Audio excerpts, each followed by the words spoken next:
I think I might do that. There we go. All right. You're streaming. Yay, we did it. Good morning, everyone, and happy Valentine's Day. It Yeah. is Sunday, February 14th. And as you can see, I have my lovely, trusty little candle burning behind us, burning for love in our hearts, not only for our significant others, but for the significant people in our lives, including ourselves. So as we go through today, be sure to give yourself some extra loving as well. So, want to welcome my friend and partner in crime here, Reverend Jamie. Good morning. Good morning. Good morning. Happy Valentine's Day. I hope everyone is going to do something fun for themselves today. Yes. Um, Before Especially we for get those of us that started, have newfound me time today. yes, me time. Me time is really important, as well as you time. So, um, Yeah, we make sure you. actually can save that probably for a little later. So let's let you And get us formally going because you know me. I get a thought in my head and I don't shush up. So I will let you do what you I do. was going to say, for some of us, I think that there has been a lot of um, togetherness time, more so than usual, just because of the pandemic. So do something fun, do something, shake it up a little, cook a meal together, or kick that other person out of the kitchen and cook the meal yourself. Uh, whatever is going to work best, whatever is going to nourish your soul. And today, as we talk about the topic, our monthly topic of vulnerability, let's keep that in mind as well. So before we get started, as we always do, let's just take a deep breath and let's just try to center ourselves, hand over the heart if it feels appropriate, whatever it is, to just kind of settle in, let go of everything around you. This is your time. You're joining us, whether you're live in this moment now, or whether you're watching and listening at some point in the future, or re listening as I'm hearing. This is the time for you. You've set aside this time for you to listen, to enrich your heart, to grow your heart. And while I can't quote it perfectly, I'm thinking of the Grinch and how his heart kept growing as it was filled with love. And as I told my daughter when she was little, when people come into our lives, it doesn't mean that our capacity to love them anymore becomes restricted. Our heart keeps growing and growing and growing. And we just keep adding layers to that love. So the love we feel for those who are most special to us, who are always at the core, at the center, and their space never goes away.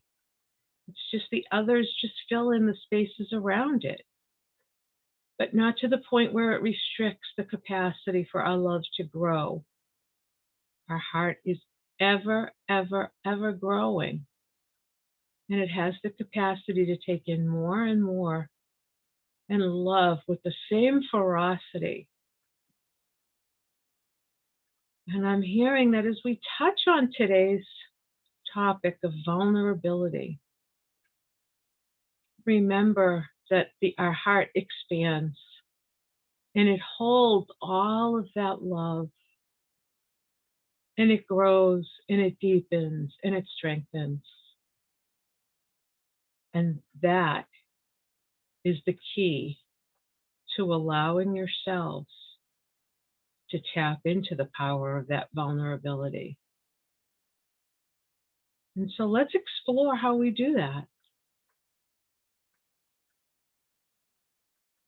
Just hug yourself right now and allow yourself forgiveness and love for anything and everything you've been through and all the times you've opened yourself up. and trust that it's all good. It's all right.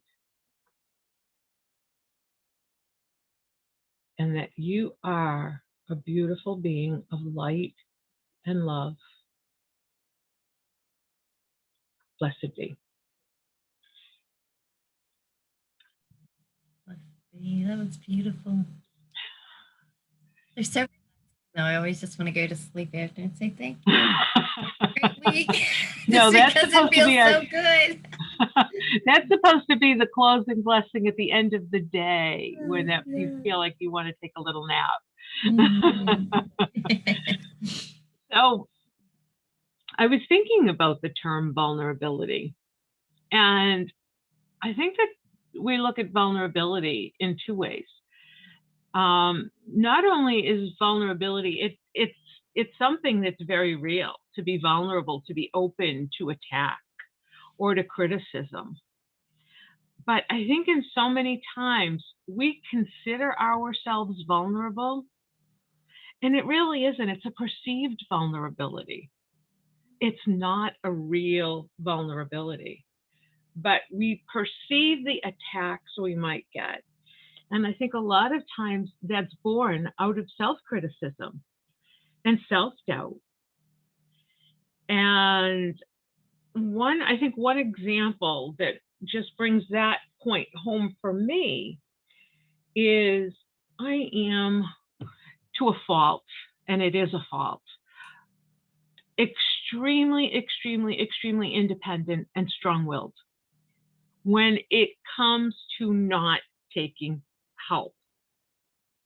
I have a neighbor who says to me, "You are so hard to do anything for because you always want to do it yourself. Whenever they will ask, how can I help you? I'm good. I got it." I do, and I really do. And I realized that a couple of weeks ago when I ended up in the emergency room because, and I was in the emergency room and I had everybody around me, including myself, panicked because of something that was going on with the circulation in my legs. I did not mention to a soul, my daughter included, because I didn't want to worry her, what was going on.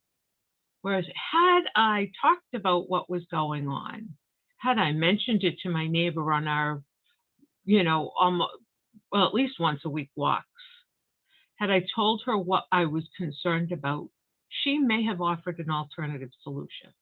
But instead, the doctor says, when I finally reach out, the doctor says, "I don't like what you're describing. I think you need to go to the emergency room." So off I go. But everybody around me is like, "What the heck?" Because it became an emergency situation, right? That nobody was aware of.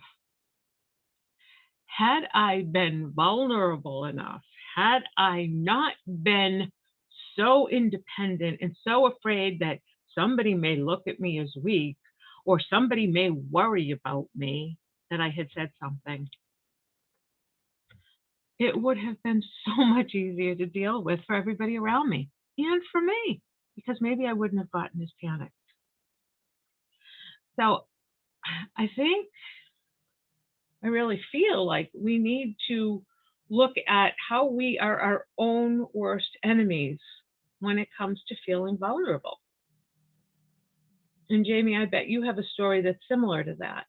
Yeah, I mean, I have so many stories similar to that, and I think, and for me, a lot of it comes from my upbringing. I mean, my dad was around. It's nothing, like that. Like my parents had divorced, but my mom was, that typical quote unquote superwoman, and her words of advice to me, which although I get it and I understand why she said it, it's if you want something done, you better learn how to do it yourself because there ain't always going to be a man there to do it for you. True, yes, but her saying that in the way she like lived her life was very much just do it yourself, do it yourself, do it yourself, do it yourself. So obviously, I grow up and I do it myself and I do it myself and I do it and to this day, I'm just like you, like I will do it myself. And it's to the point that even my guy is like, it's okay to let me be the man in this relationship because it's like, and actually, Tim, my ex husband, would say the same thing. He's like, you're an incredibly powerful woman, but you don't have to like do everything to prove that. And I just really think back to what you were saying, about how we, feel that we perceive things wrong. And I'm actually, it just really brought me back to a specialty class I'm like kind of co-teaching on bullying. And I'm finding that, yes, while although there is extreme bullying outside of ourselves that happens, but it's the bullying that we do within ourselves.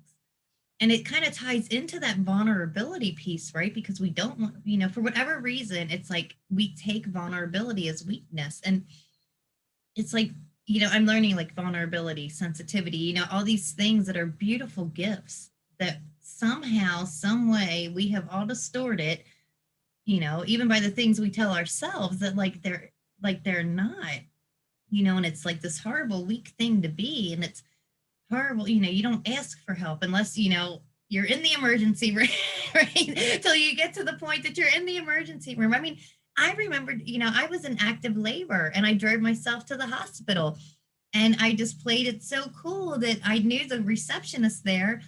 And because I was her mom's home health aide. So she knew when I was due. She knew everything about my pregnancy because I was with these, her and her mom Monday through Friday. And they knew I wasn't due for 2 more weeks. So, and I just had this weird feeling. It's just side note, I had back labor. So I felt it different. So it was like, but I kept having this weird feeling. It was like every 5 minutes in my stomach. So my doctor's like, let's head over, right? Head to the emergency room just to be safe. And I remember I got in the car and I drove myself over and I called my mom on the way. And she's like, how's Tim taking it? And I was like, oh, I didn't call him yet. And she's like, wait, what? No, it's like, well, no, I said, they told me to drive, go to the emergency room. She's like, honey, I don't think, okay, first of all, I don't think they meant drive yourself to the emergency room. Second of all, I know I'm your mom, but he is the child's father and that's your husband. You might want to call him first in these times. And I'm like, what? But it was just like, oh no, I got it. I got this. Like, it's no big deal. And I think too, in vulnerability, what that even that story is reminding me as well is like, how many times do we think we're a bother? In that space of vulnerability and asking for help. For me, I don't know what it is. I'll uncover it one day. This whole thing about being a bother. So it's like if I'm vulnerable, sometimes, I'm having my own aha right now because I'm okay with the quote unquote weakness part of it because I do know it's good to ask for help. The layer under that for me that I'm realizing as we have this conversation is that bother thing again. So it's like, okay, so if I ask for help, if I'm vulnerable and I'm in a space that I need help, like now am I bothering people? And Mhm.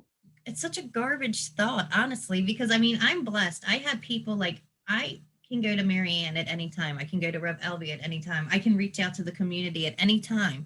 And these, especially Rev and Elvia and Marianne, like they have my back through, like they've been with me through the trenches over 10 years, and I know. And even if I needed them to be here, I guarantee they would find a way to get here. Like somehow, some way, even if it was only one, like they would have something set up and they would be here. Like I'm blessed with that kind of support. And I can probably guarantee too, it wouldn't be a bother to them. Like they would be happy to come down and help me, just as I would be happy to go up and help them. And it's like, but yet there's these things that we associate with it that are just like, for me, this is just my wording. For me, it's a garbage thought, which means I need to take it out. And yeah, but it's like, and in so many areas in life, of course, relationships, personal, business, I find it hard at times. I mean, because a lot of the work I do is kind of, in a sense, self contracted, but I do work with other people. So it's like, I mean, there are times when I could probably be like, hey, Marianne, can you do this for me? Because my plate's really full. And she'd be happy to.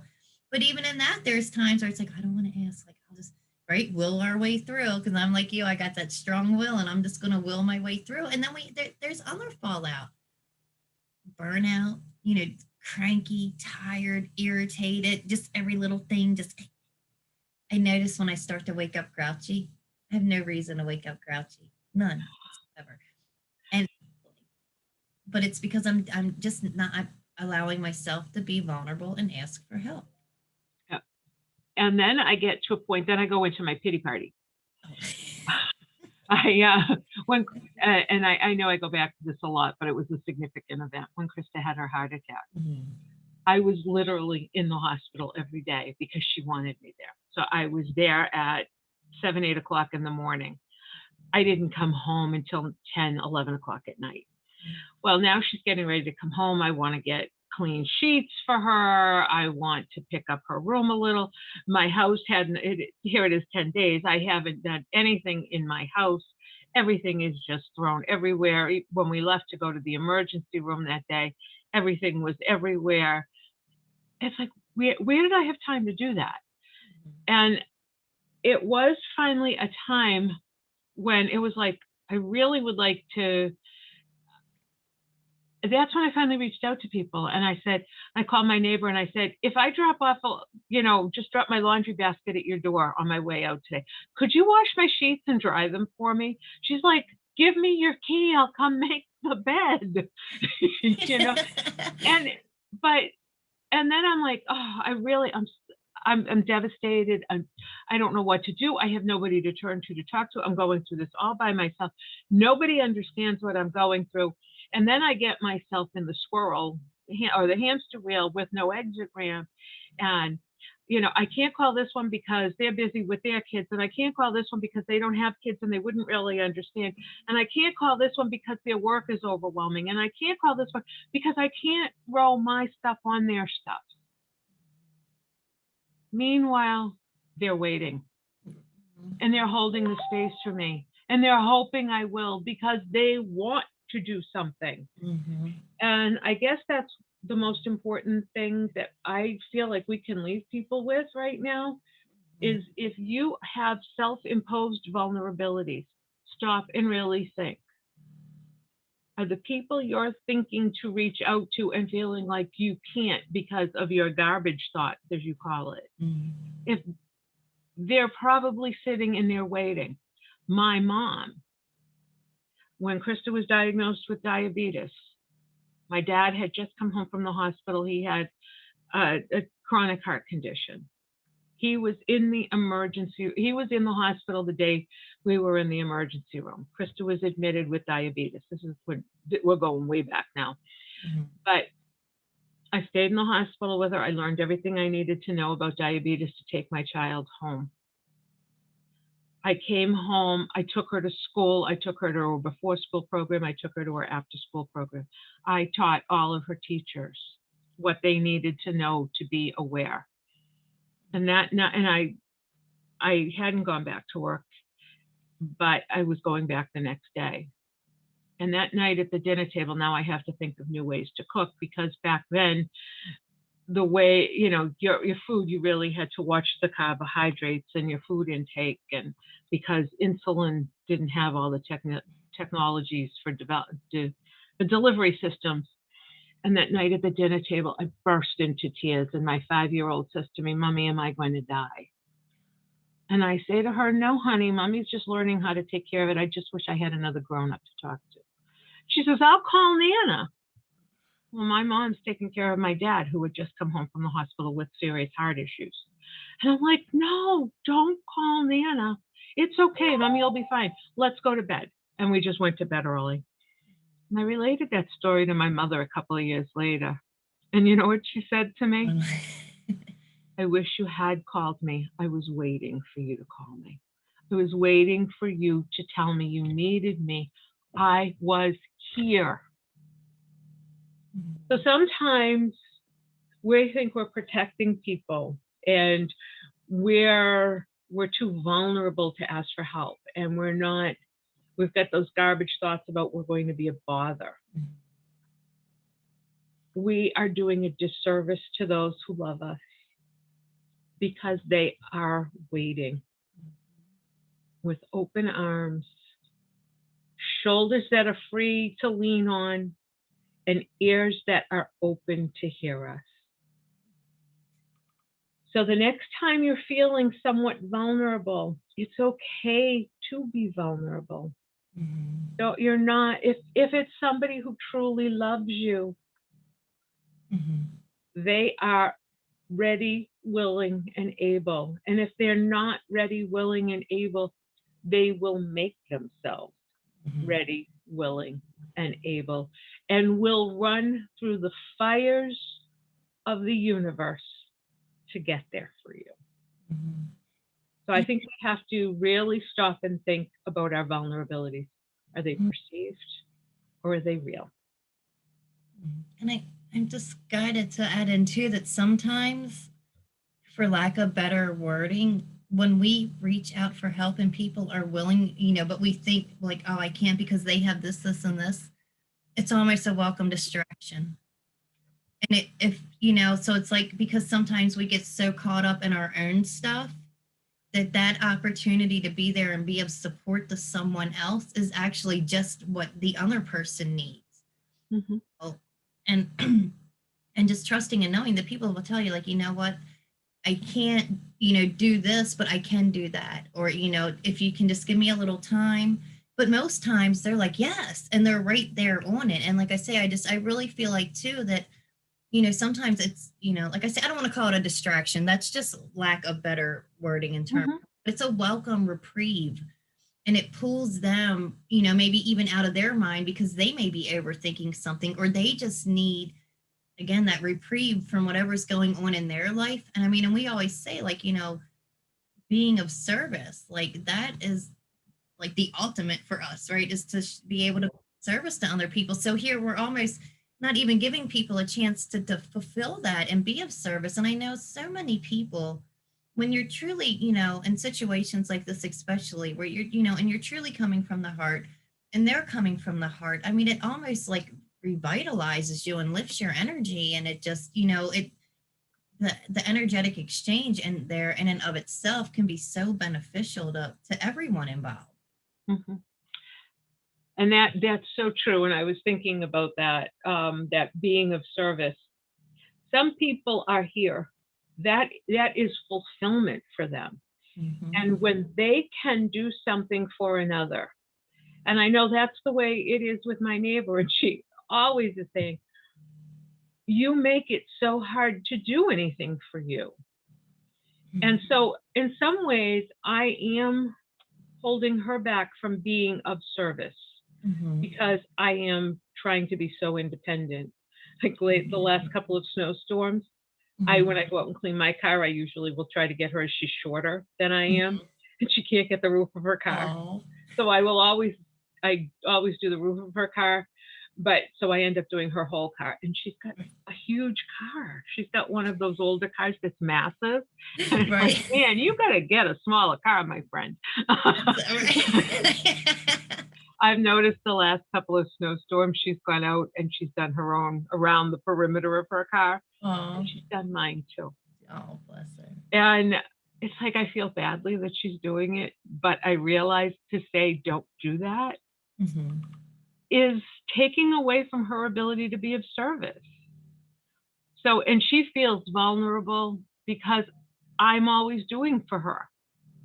So it's kind of, it's tit for tat.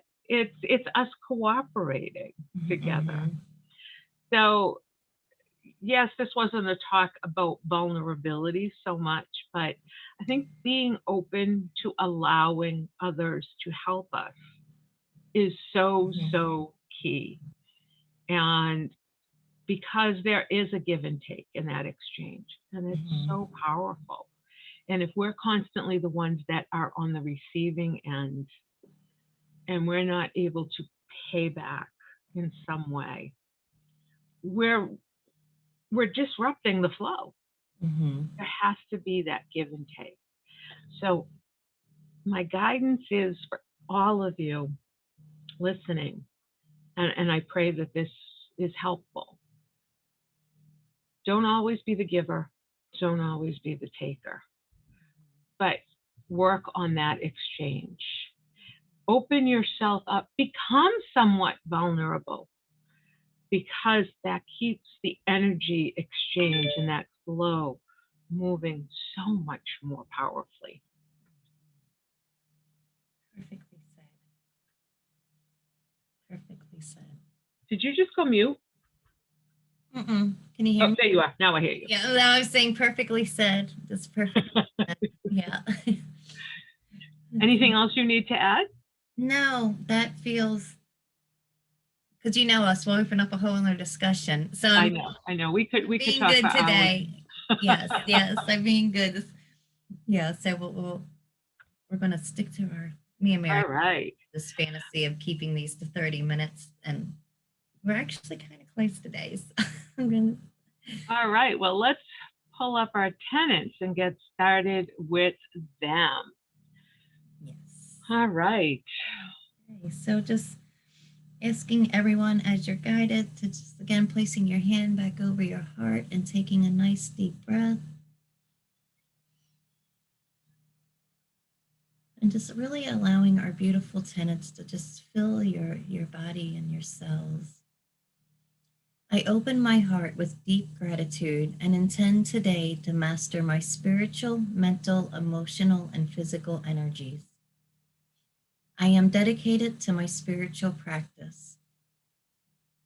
I surrender to my soul's purpose through sacred prayer. I own my guidance.